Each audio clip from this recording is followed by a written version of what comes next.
Ndabasuhuje mwese. Hope ko ibyo muri gukora biri kugenda neza. Aho bitari kugenda neza, mwihangane n'ikibazo cy'igihe. Iyi video nyikoreye cyane abakunzi b'igihugu cya Germany. Haba abanyandikiye inbox ni benshi, ndetse no muri gahunda tugira y'ubujyanama bwihariye kuri WhatsApp. Ni benshi twagiye tuganira kuri German language course visa, nsanga bikwiriye ko twayikoraho video mu buryo burambuye. Nawe udukurikiye uri mushyashya, ushobora kuba wibaza uburyo wagera muri German ukagira access ku bihugu bigize Schengen.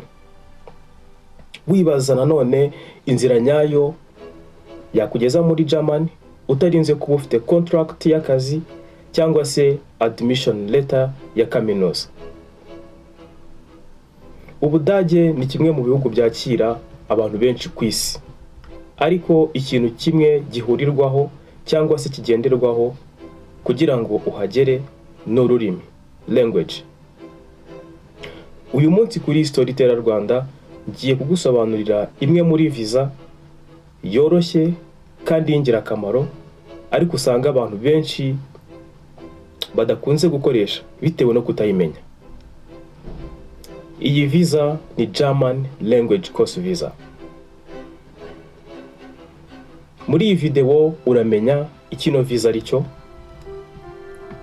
uyikeneye ninde, ibisabwa byose, amafaranga nyayo ukeneye kugira ngo ukore application yawe, amakosa atuma abantu benshi batabona ino visa n'uburyo wayirinda.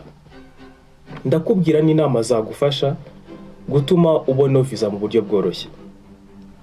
Niba wifuza amahirwe mashya muri Europe, cyangwa se ukaba ushaka gutegura ejo hazaza hawe muri German, guhaye ikaze kuri Storyteller Rwanda uyu munsi. You are welcome. Mbere yo kuvuga kuri no visa, reka tubanze turebe tunasobanukirwa impamvu abantu benshi bahitamo German. German ni kimwe mu bihugu bifite ubukungu bwa mbere buri hejuru mu Burayi. Ni igihugu gifite akazi kenshi cyane, haba muri industry, engineering, healthcare, IT, logistics ndetse n'ibindi. Ikindi kintu gikomeye ni kaminuza zaho. Ushobora kwiga muri kaminuza z'igitangaza ku mafaranga make cyane ukahakura ubumenyi buri hejuru. Hari na kaminuza ushobora kwigiramo ku buntu. Bafite ubuvuzi buri hejuru, healthcare nziza cyane, transport kuri standard. Ni byinshi wakwigira ku Budage. Bafite system zubahiriza umutekano muri rusange. Ariko muri ibi byose mvuze hejuru nkubwiye, nta na kimwe wageraho udafite knowledge ku rurimi rw'Ikidage. Niyo mpamvu German language course visa ari irembo ku bantu bifuza kuba bakwerekeza destination yabo muri German. German language visa igufasha kujya mu Budage kwiga ururimi rw'Ikidage, ariko ukabikora mu buryo buri full time. Ino visa igufasha kuguma mu Budage igihe kirenze amezi 3. Ukiga Ikidage mu buryo bwemewe, ndetse bikanagufasha gutegura ejo hazaza hawe muri Germany. Ino visa igenewe abantu bafite imigambi itandukanye. Hari abashaka kwiga muri kaminuza, hari abashaka kwiga Ausbildung, abashaka kubona akazi ejo cyangwa ejo bundi muri iki gihugu, cyangwa se abashaka kwerekeza ubuzima bwabo mu Budage. Icyo ugomba kumenya niba ushaka ino visa, iyi ntago ari visa y'akazi. Gusa nkufitiye inkuru nziza. Ushobora gukoresha ino visa nyuma ukazayihinduramo student visa, Ausbildung visa, cyangwa se ukaba wayihinduramo working visa. Ushobora kwibaza ese ni icyo usabwa cyangwa se ninde ukeneye ino visa.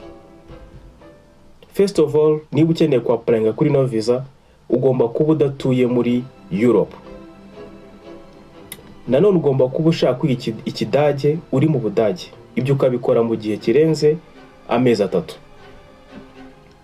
Niba uturuka mu Rwanda, Kenya, Uganda, Nigeria, Burundi, Ghana, India, Pakistan, Philippines ndetse n'ahandi, uzakenera visa kugira ngo werekeze mu Budage.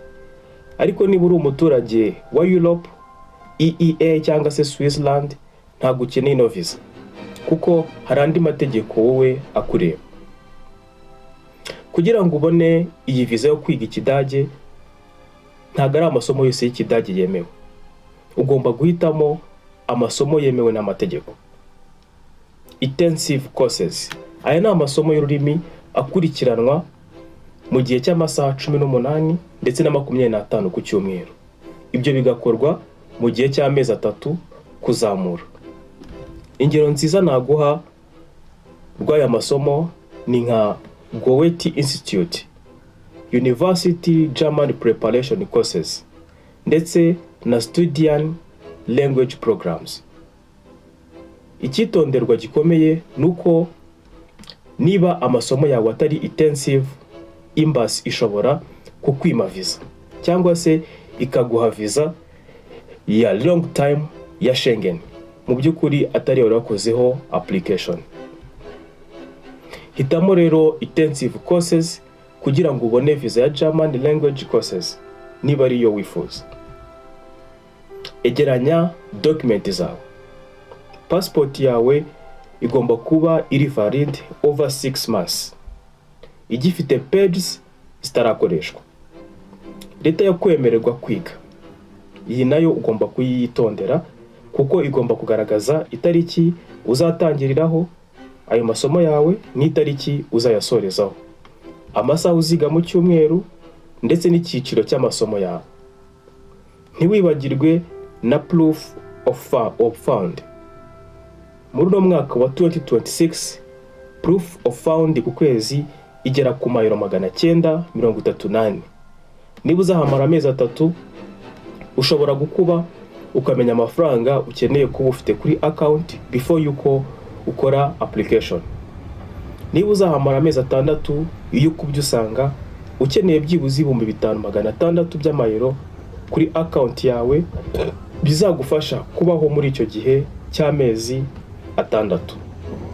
None mu gihe udafite no mafaranga, ushobora kugaragaza ko ufite sponsor. Nabyo birashoboka cyane.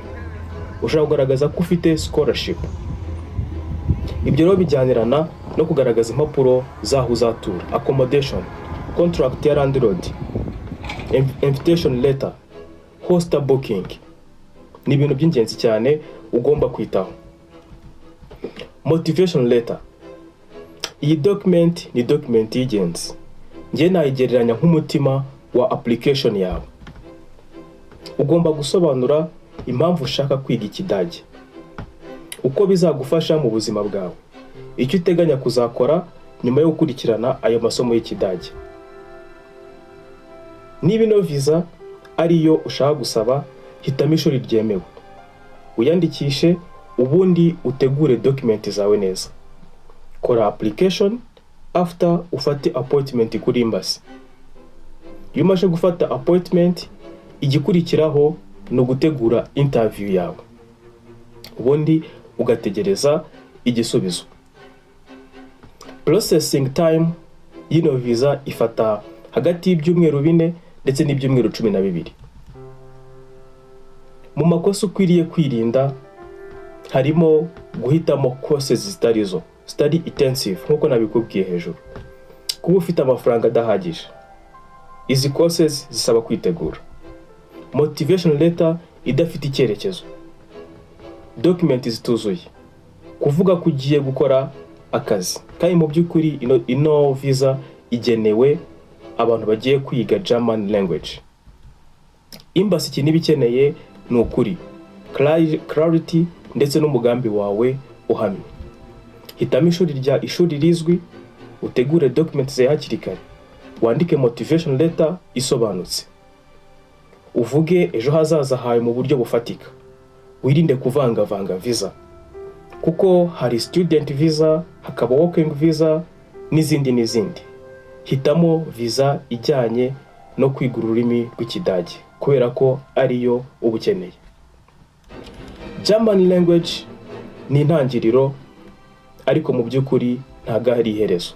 Ushobora gutangirira kuri German language y'ururimi ugasoreza mu kazi, Byose bisaba kwiha intego ukagira icyerekezo. Niba ino video yagufashije kanda like, ukore subscribe kuri Storyteller Rwanda, dukomeze n'izindi link. Siga comment umbwire igitekerezo cyawe. Niba mubishaka muri benshi, ubutaha tuzaganira kuri student visa ya German, Ausbildung, work visa ndetse n'amahirwe y'akazi ari mu Budage. Murakoze. See you next video.